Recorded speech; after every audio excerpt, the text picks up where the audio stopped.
नमस्कार बहनों, एक बार फिर मैं आपका स्वागत करती हूँ। आज मैं आपको माघ मास की पूर्णिमा कब है और इसकी पूजा के बारे में बताऊंगी और इसका व्रत किस तरह करने से आपकी हर मनोकामना पूरी होगी। बहनों, आप चैनल पर नए हो तो प्लीज आपसे बहुत विनती है कि आप मेरे चैनल को अभी सब्सक्राइब कर लीजिए। हमारे हिंदू धर्म में माघ मास की पूर्णिमा का विशेष महत्व माना जाता है। तो बहनों, हम जानते हैं कि माघ मास पूर्णिमा 2024 में किस दिन है। इस वर्ष 2024 में माघ पूर्णिमा 24 फरवरी शनिवार के दिन है।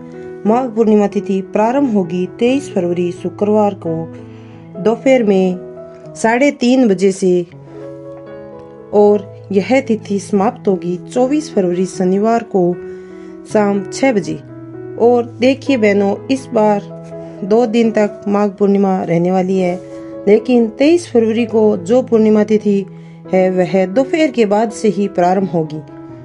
ऐसे में हम बहनों माघ पूर्णिमा का व्रत 24 फरवरी को ही रखेंगे और इस दिन ही रखना शुभ माना जाता है।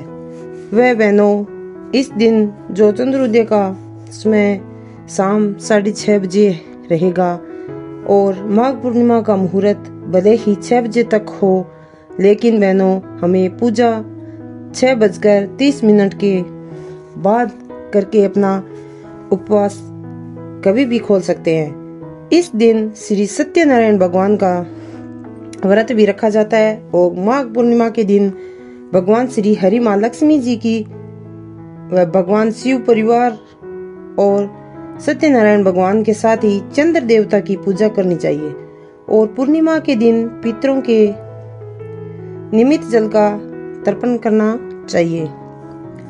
अब बात करते हैं कि इस दिन क्या दान करना चाहिए हमें। बहनों, पूर्णिमा के दिन सफेद रंग की वस्तुओं का दान करना जरूरी है। वह इस महीने में तिल का बहुत ज्यादा महत्व है और हमें इस पूर्णिमा को तिल का दान भी करना चाहिए और आप इस दिन कुछ ना कुछ दान जरूर करें, जिसके जैसा संभव हो उसके अनुसार दान करना चाहिए। वह व्रत रखने वाले को सुबह जल्दी उठकर स्नान आदि करके सूर्य देव को जल चढ़ाना चाहिए, फिर पूजा करनी चाहिए। पूर्णिमा व्रत की कथा सुननी चाहिए, पढ़नी चाहिए और दिन भर उपवास रखना चाहिए और शाम को चंद्रोदय होने के बाद चंद्र देवता को अर्घ्य देकर वह खीर का भोग लगाकर खीर को प्रसाद के रूप में ग्रहण करके पूर्णिमा का व्रत खोलना चाहिए। और पूर्णिमा के दिन लहसुन व प्याज का प्रयोग नहीं करना चाहिए। वह इस दिन बाल नाखून ना कटवाएं और इस दिन दीप दान जरूर करें। पूर्णिमा के दिन दीप दान से सभी भक्तों को सारे पाप कट जाते हैं और अंत में मोक्ष की प्राप्ति होती है। और आप चाहो तो दीप दान आप घर के पास के मंदिर में भी जाकर कर शुद्ध वृक्षों के नीचे भी तुलसी के पौधे में भी कर सकते हैं। और बहनों, हमें इस बात का ध्यान रखना है कि भगवान विष्णु जी को भोग लगाते समय साथ में तुलसी का पत्ता होना चाहिए। लेकिन बहनों, हमें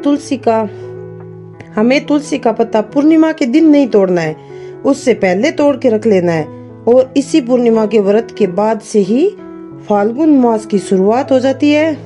आज के दिन हमारे देश की सभी पवित्र नदियों में स्नान, माघ स्नान में 3 बार स्नान करने से पुण्य की प्राप्ति होती है, जो कि 10,000 अश्वमेध यज्ञ करने से भी नहीं मिलती है। जिन लोगों को कुंडली में चंद्र दोष हो या मानसिक तनाव हो, मन में अशांति हो, उन लोगों को चंद्र देवता की पूजा करनी चाहिए। अगर बहनों वीडियो अच्छा लगा है तो प्लीज चैनल को सब्सक्राइब कर दीजिए। जय श्री सत्यनारायण भगवान की।